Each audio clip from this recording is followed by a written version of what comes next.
Assalamualaikum warahmatullahi wabarakatuh. Alhamdulillah wassalatu wassalamu ala Rasulillah.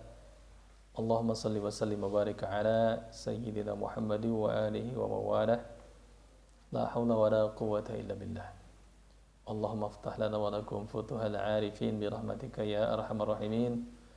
Allahumma salli wa sallim wa barik ala sayyidina Muhammadin wa alihi wa ashabihi wa azwajihi wa dhurriyyatihi wa ahli baitihi radhiyallahu anhum wa li masyayikhina khususan al-musannifin al-mukhlasin Syekh Ibrahim al-Bajuri wa syayikhina Syekh Nawawi Ibrahim al-Badani wa syayikhina Ki Haji Khair Afandi wa syayikhina Ki Haji Muhammad Ibrahim Ibrahim ghafara lahum dhunubahum wa nafa'ana bihim wa bi ulumihim. شر لهم الفاتحة. أعوذ بالله من الشيطان الرجيم. بسم الله الرحمن الرحيم. الحمد لله رب العالمين الرحمن الرحيم مالك يوم الدين. إياك نعبد وإياك نستعين اهدنا الصراط المستقيم صراط الذين أنعمت عليهم غير المغضوب عليهم ولا الضالين. أعوذ nyalindung abdi billahi kalawan Gusti Allah. Minasyaitani tidak gangguan syaitan ar-rajim atau dirajam. Bismillahi kalau menyebat dengan Allah. Sifat Allah ar-Rahmani anu maparinan pirang-pirang nikmat agung sareng ari di dunia sareng di akhirat. Sifat Allah ar-Rahimi tur anu maparinan lanyap-lanyapna nikmat ka amrinan mukmin di akhirat hungkul. Qala musannif rahimahullahu taala wa nafa'ana bihi wa bi ulumihi illa anqad. Wa didduha kemarin sifat iradatnya masih. Wadidduha jeung ari lalawanan sifat iradah eta al-karahatu karahah terpaksa. Jadi lawan daripada sifat iradat kemarin berkehendak yaitu karahah atau karahatu. Apa itu karahah? Allah sama sekali tidak punya kehendak pertama. Itu mustahil. Lawannya ya. Atau Allah terpaksa selamanya. Dipaksa terus, dipaksa karena doa-doa makhluk. Allah inginkan misalkan makhluk ini hidup miskin. Berdoa terus si orang hamba Allah ini. Sehingga akhirnya dia jadi kaya raya, terpaksa Allah. Dia kaya, dia miskin, Allah yang tentukan dan Allah yang punya kehendak. Maka apa ya? Kita berdoa sementok-mentoknya berdoa, sekeras-kerasnya ikhtiar, sekeras-kerasnya persambungan adat, semuanya tidak berpengaruh kepada kehendak Allah. Allah punya kehendak, Allah punya rencana, Allah punya keinginan. Nah, maka tetap kita berdoa karena perintah daripada Allah. Ud'uni astajib lakum. Berdoalah kalian kepadaku maka aku akan mengijabah kepada kalian, mengabulkan apa yang kalian minta. Ini yang perintah kita doa. Ya Allah, Allahumma rabbana atina fid dunya hasanah misalkan.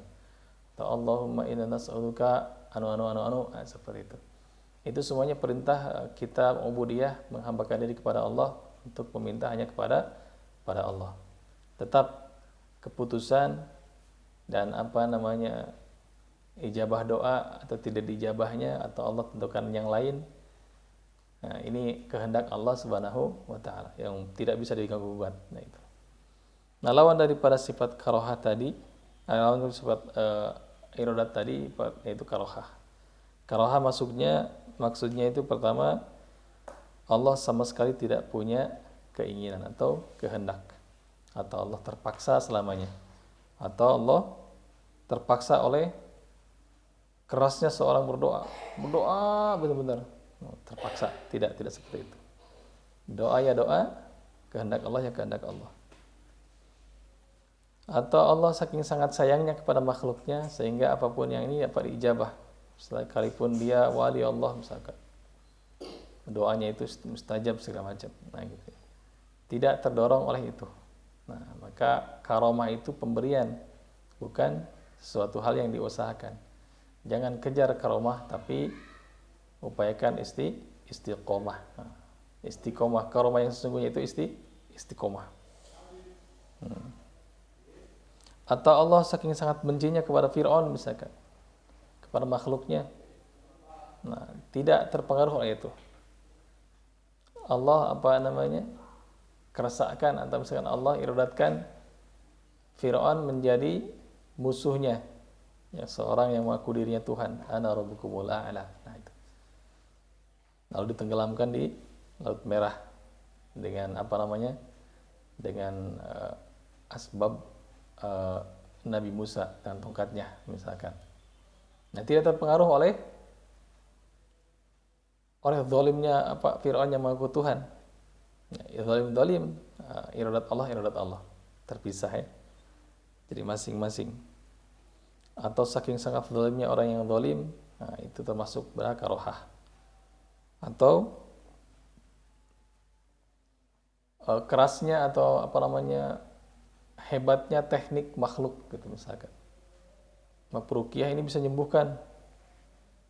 Tekniknya itu sangat mengagumkan.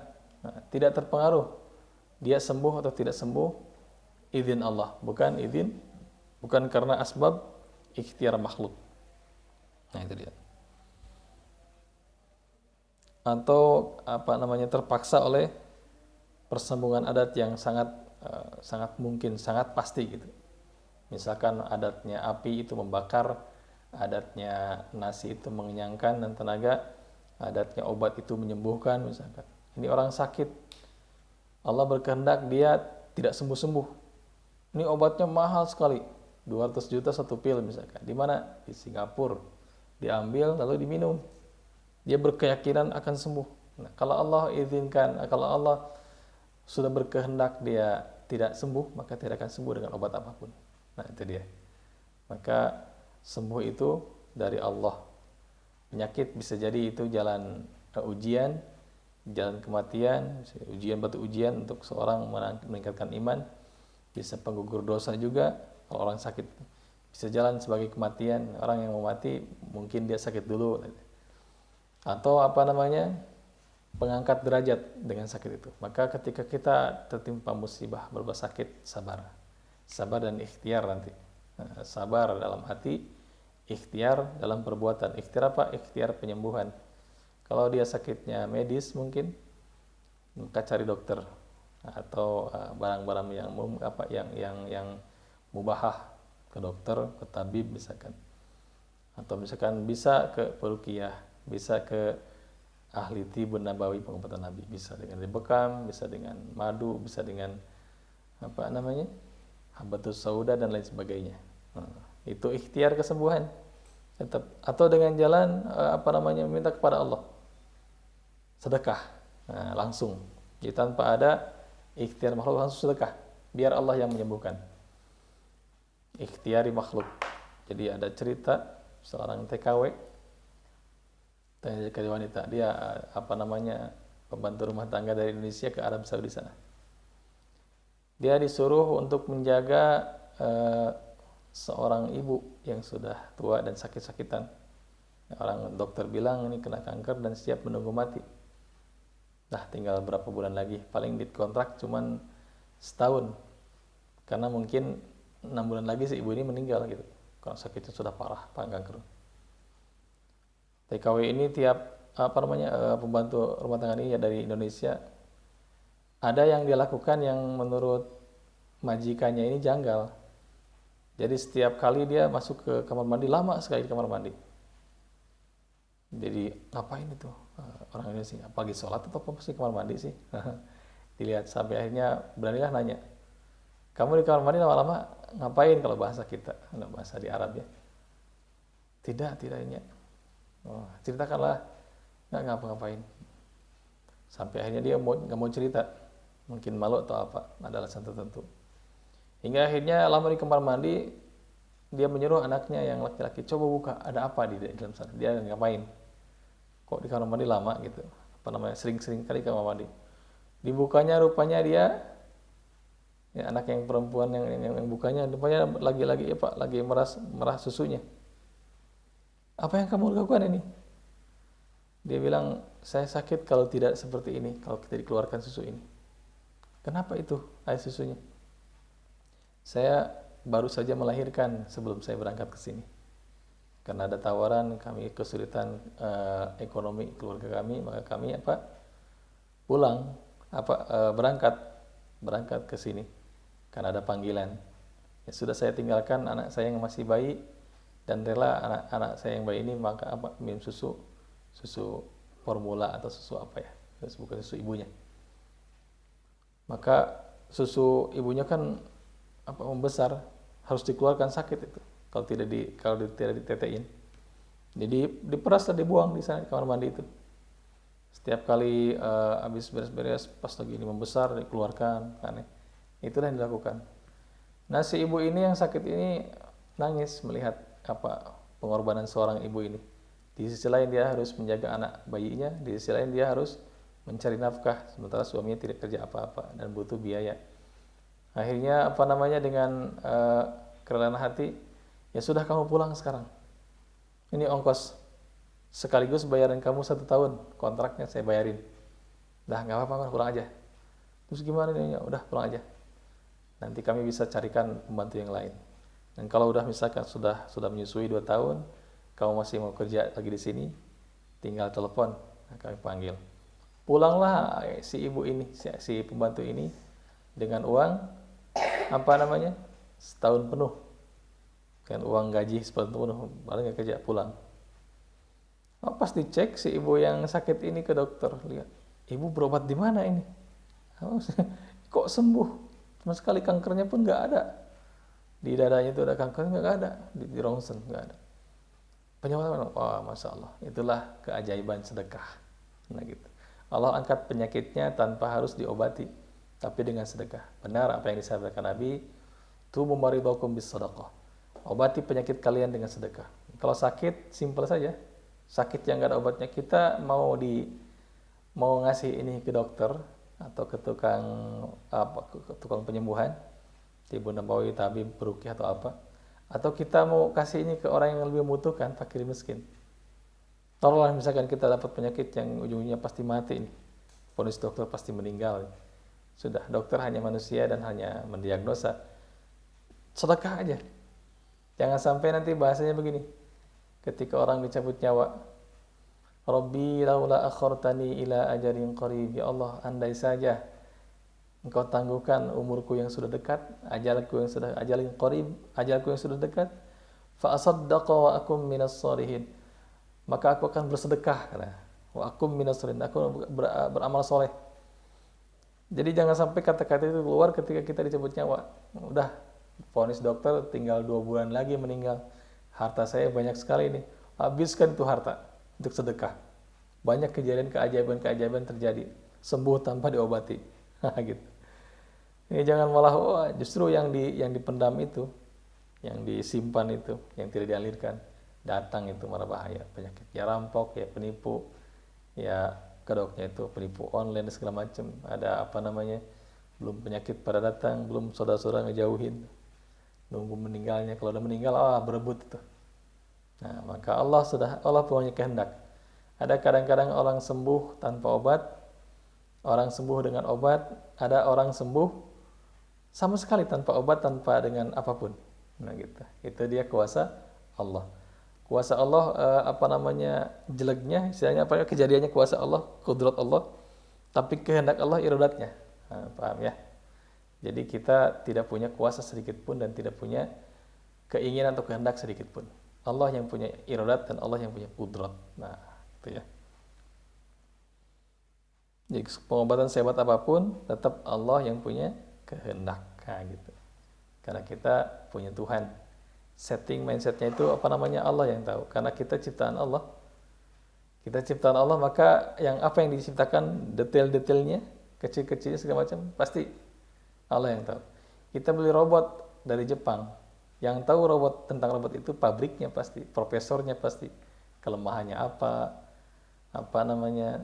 ini kekurangannya apa, terus kalau misalkan begini bagaimana. Maka kalau misalkan ada apa-apa pasti kita telepon. Ini maaf sir, robotnya ini agak suara kik, itu kurang oli di tangannya. Nah ini kok gimana nih, ceritain. Ini awas jangan kena air, jangan kena ini, jangan ini. Aturannya itu. Maka kitab ciptaan Allah SWT ya Tidak lain, Allah yang tahu tentang kita. Nah, masa kita langsung ngomongnya Allah? Tidak. Ada utusannya, siapa? Nabinya yang menjelaskan tentang kita. Ada petunjuknya Al-Quran. Nggak ngerti juga antara Nabi dengan Quran menjelaskannya. Tetap, ada para sahabat yang menjelaskannya. Sahabat begini itu, Nabi itu begini-begini. Aplikasinya nggak ngerti lagi, ada para tabiin terus para ulama sampai kini ke akhir zaman para ulama. Maka al-ulama'u warathatul anbiya. Ulama itu pewaris para nabi. Apa yang diwariskan? Ilmu. Ilmunya itu bagaimana menghadapi kehidupan. Orang kalau tidak puasa gimana coba? Perutnya itu lain dengan orang yang suka puasa. Orang yang suka bangun malam dengan orang yang jarang bangun malam berbeda itu badan fisiknya itu. Orang yang makan minum-minuman keras, makan makanan haram, coba perutnya isi itu lain. Karakternya pun lain. Orang yang makan makanan halal, makan halal, minum halal, dan dibatasi juga diatur dengan adab makan. Beda hidupnya itu. Nabi SAW seumur hidup belum pernah sakit kecuali 3 kali. Coba. Pertama ketika diracun di Khaybar, kedua disihir, yang ketiga sakit ketika menjelang kematian beliau. Jadi nggak ada istilah sakit stroke, jantungnya sakit apa segala macam. Nah itu dia. Pribadi yang sangat sehat. Bagaimana cara hidup mereka? Contohnya itu di sana. Contoh copy paste manusia itu dari Allah itu seperti itu. Siapa itu? Rasulullah SAW. Tapi bukan untuk disembah, tapi uswatun hasanah, pemberi contoh teladan yang baik. Coba Nabi sampai diganjal pakai batu tuh. Perutnya. Kalau kita kan ke depan begini. Kalau Nabi cekung ke dalam. Kalau berdiri tuh celok gitu. Jadi caranya untuk menahan lapar tuh supaya nggak ini kasih batu. Ketika membuat parit di perang Khandaq, perang Ahzab, diikat pakai kain. Jadi kayak kembung, jadi bisa tegak. Saking sangat laparnya. Tapi fisiknya kuat. Nah, coba. Dicontoh para ulama tuh. Mereka bertahan cukup 1 kurma, 1 untuk bersahur dan 1 untuk buka, dipotong 2 kurma. Coba fisiknya kayak gimana coba? Mereka jihad fisabilillah. Tapi kalau kita makan 3 piring, 4 piring, minumnya 3 botol, 3. Masyaallah. Wadalilu ala dzalika annahu law kana karihan. Wadalilu ala dzalika jeung ari dalil kana eta perkara karena sifat Allah nu iradat annahu lamun sanyanya lamun Allah laukana lamun kabuktian karihan anu terpaksa lakana ajizan maka kabuktian Allah teh ajizan lemah walau kana ajizan jeung lamun kabuktian Allah lemah eta muhalun mustahil Allah lemah. Allah dipaksa oleh santernya permintaan makhluknya. Buktinya apa? Rasulullah orang yang paling dekat sekali dengan Allah, yang paling dicintai oleh Allah, memintakan hidayah kepada siapa? Kepada Abu Thalib pamannya yang sangat dicintainya. Allah tidak kasih. Bukti bahwa Allah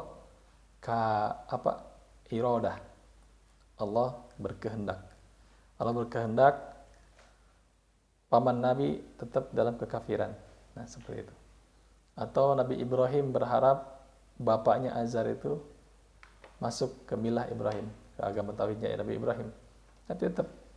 Nah, sekalipun taubatnya bertobat 70 kali untuk bapaknya, tetap Allah punya rencana dan Allah punya kehendak. Nah, gitu. Jadi kalau misalkan Allah karihan terpaksa, maka Allah itu lemah. Tuhannya lemah. Tuhan itu lemah, kalau lemah mustahil. Masa Tuhan lemah? Nah gitu ya.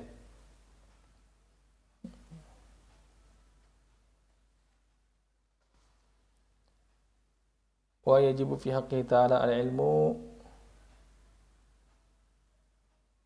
jeung wajib dina hakna Allah Ta'ala al-ilmu sifat ilmu wa hiya jeung ari sifat ilmu eta sifatun qadimatun sifat anu qadim qaimatun anu tumetep bi dzatihi ta'ala kalawan zatna Allah Ta'ala.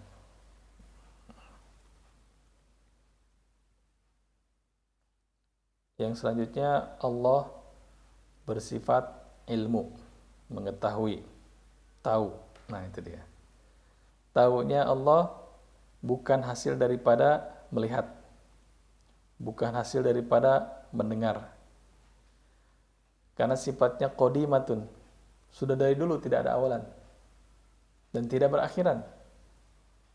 Qaimatun, qadim terdahulu, qaimatun terus-terus ada di Allah, tidak ada ujungnya, tidak ada akhirnya. Artian bagaimana kalau kita tahu karena belajar kan? Tahu nggak 5 kali 5? Tahu berapa? 25. Dari mana kamu tahu? Dari guru matematika. Kan saya belajar. Oh iya. Allah tidak seperti itu. Tidak belajar dulu, tidak lihat dulu. Tahu nggak? Tadi malam bulannya kayak gimana? Kayak sabit kan? Iya. Tahu dari mana? Saya lihat. Nah, karena melihat. Allah tidak perlu melihat dulu baru tahu. Tidak perlu belajar dulu baru tahu. Tidak perlu mendengar dulu baru tahu. Oh, tidak perlu ditalar dulu baru tahu. Tidak. Allah tahu sejak zaman azali, bahkan qadim sifatnya bukan azali lagi. Jadi terdahulu dan itu tetap qaimah, tidak akan terputus-putus pengetahuan Allah. Allah tahu kita melakukan apa malam hari, tersembunyi, yang zahir, yang batin, yang sembunyi-sembunyi, yang pelan-pelan, yang terang-terangan, Allah tahu. Nah,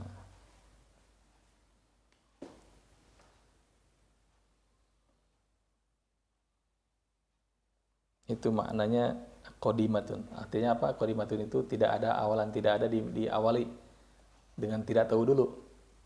Jadi Allah tahu sudah dari dulunya, tidak ada awalan. Paham ya kira? Paham ya? Dan Allah tidak akan ada ujungnya pengetahuan Allah itu. Allah tahu ujung-ujungnya. Kalau kita kan belajar nih. Belajar lalu awalnya tidak tahu. Kemudian karena belajar jadi tahu. Lama-lama nggak jarang dipakai ilmunya, lupa. Apa sih lupa lagi saya? Itu rumus itu, iya lupa lagi. Udah lama tuh nggak dipelajari. Tapi saya pernah pelajari itu rumus itu. Tapi lupa lagi. Nah, jadi ada ujungnya. Dan diujungi dengan pikun rata-rata.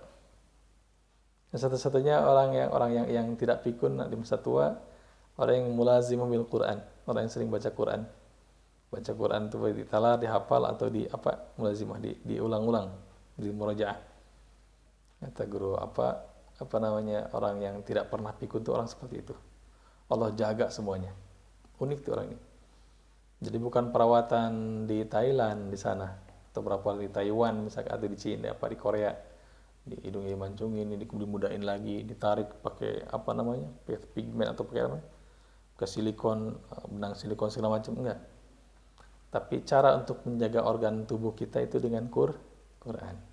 Sebagaimana janji Allah, inna nahnu nazzalna dzikra wa innahu lahafidun. Sungguh kami yang menurunkan Al-Quran dan kami pula akan menjaganya.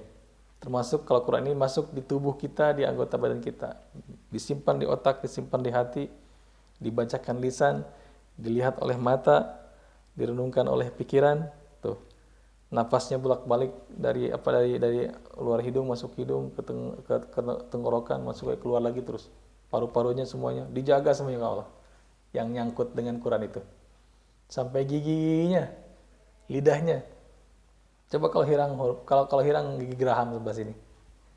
Bagaimana cara ngucapin huruf bo atau tha itu kan seolah ujung lidah dengan ujung gigi seri bagian atas, tha dicabut oleh Allah gigi yang sebelah sini. Coba gimana?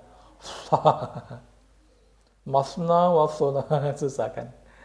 Kalau jaga giginya, jaga lidahnya, jaga dari keluh, jaga dari stroke segala macam. Itu dia resepnya. Telinganya pun dijaga karena sering dengarkan Quran. Dijaga semuanya. Karena nyangkut dengan Al-Quran. Maka baca Quran minimal sabahan wa masaan. Subuh, pada subuh dan sore hari terus. 1 juz pada subuh, 1 juz pada asar. Baca terus-terusan. Awet muda. Coba gue apa? Ya'lamu bihal asya'a. Dengan sifat ilmu ini ya'lamu bihal asya'a. Allah tahu setiap perkara. Perkara apa saja yang wajibul wujud mutlak seperti zat Allah, sifat Allah, atau wajibul wujud muqayyad, surga neraka, dia wajib adanya karena diceritakan muqayyad dan diawali dengan tidak ada dulu, kemudian diadakan oleh Allah surga neraka contohnya. Ada mungkinul wujud, Seperti adanya alam raya ini, mungkin wujud. Ada mungkinul wujud yang akan terjadi juga. Misalkan adanya Dajjal. Dajjal itu seperti ini. Ada Dabah nanti. Ada Nabi Isa yang turun. Ada misalkan makhluk-makhluk Allah di akhir zaman, Ya'juj Ma'juj itu. Allah ceritakan dulu. Belum ada, tapi akan ada. Karena dia diceritakan oleh lisan nabinya, seperti itu. Ada mahalul wujud. Muhalul wujud seperti yang tidak bakal akan terjadi, misalkan. Ada bangkit kembalinya Rasulullah, misalkan sebelum kiamat. Nah, tidak terjadi karena tidak diceritakan oleh baginda Nabi SAW. Itu sifat ilmu. Dan sifat ilmu Allah itu terbuka. Kalau kita terbatas, memori kita itu nggak kuat nampung. Kalau orang misalkan kita bandingkan dengan sifat Nabi saja, fatonah, pintar dalam apa? Pintar segala-galanya. Bab rumah tangga, bab kenegaraan, bab mengurus masyarakat, mengurus masjid, agama, segala macam. Nabi urus semuanya. Sehingga jadi suri teladan pemimpin yang terbaik itu Rasulullah. Tapi kalau dia jago mimpin saja. Kalau dia jago pidato saja. Dia jagonya matematika, jadi profesor matematika. Pasti dalam hal bahasa dia lemah. Begitu. Maka sebutnya cuman sampai jenius, brilian. Kalau Nabi fatonah. Itu dia. Dan untuk Allah bukan fatonah lagi. Allah maha segalanya. Bahkan itu yang sebutan kalau fatonah itu pemberian dari Allah. Cerdas itu pemberian daripada Allah. Allah bersifat ilmu. Wah, gitu. Wadidduha al-jahlu. Yang lawanan sifat ilmu itu jahal, bodoh. Nah, maksudnya bodoh di sini sama sekali tidak tahu, atau kadang-kadang tahu, ada tahu kurang jelas tapi. Ya, tahu tapi kurang jelas. Ada tahu sebagian. Nah, seperti itu. Atau tahu karena sudah terbukti. Ya, ada berita hoax. Ini tahu kita kejadian tersebut. Tapi belum tentu kalau kita lihat langsung, tabayun, oh ini rupanya. Baru tahu. Allah tidak seperti itu. Allah tahu yang disembunyikan dan yang jelas yang disembunyikan. Atau Allah tahunya ladang karena karena hasil melihat, hasil mendengar, hasil belajar. Itu disebut dengan jahlu yang dimaksud di sini. Jadi lawan dari para sifat ilmu itu jahlu. Wa dalilu ala dzalika annahu law kana jahilan. Yang dalil karena perkara annahu sanyana Allah law kana jahilan, lamun kabuktian Allah jahilan bodoh, lam yakun muridan, maka Allah tidak akan ada kehendak, keinginan. Wa huwa muhalun, dan perkara tersebut tuh muhal, mustahil. Mustahil Allah tidak punya iradat dan ilmu tadi. Apa dalilnya? Wa'lamu anna Allah bikulli syai'in alim. Kanyahukeun kanjeng, jeung kanyahukeun kanjeng. Anna Allah sanya Allah bikulli syai'in alim. Karena saban-saban perkara, karena setiap perkara syai'in alim, mengetahui. Allahu sami'un alim, dan Allah Maha mendengar dan Maha melihat. Nah, Sami'ul alim, Maha mendengar dan Maha tahu.